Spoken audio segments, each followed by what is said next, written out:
Hey everyone, so in this video I'm going to show you how to mix color effectively, and this is going to save you a lot of money because you're not going to have to buy a lot of paint. You're going to be able to take a small set of paint and use it to create lots of different colors because you're going to learn how to mix. So the second reason that we're doing this video is that if you understand how to mix color, you're going to avoid sort of like the ugly colors that you sometimes get if you have muddy colors. And so muddy colors comes about when you don't really understand what happens, what's sort of deeper in the colors that create and produce different colors from that mixing. So we're starting just with the simple primary colors, red, yellow, and blue.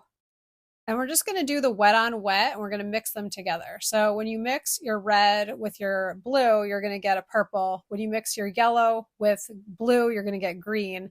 And then, of course, when you mix yellow and red, you're going to get orange. So again, your primary colors are those three, and then the ones that you mix from them are your secondary colors. So that's what I'm just writing down here.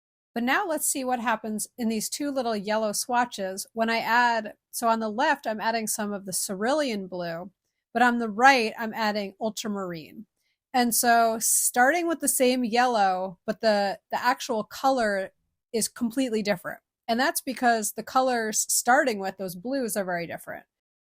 Okay, so now let's see what happens with this orange, which is actually labeled cadmium red. And then on the side here, I'm using alizarin crimson. So I'm actually starting with slightly different colors. So you can see that the reds are different to start with. So again, cadmium red actually kind of looks like an orange. And now I'm going to add some blue and show you the difference.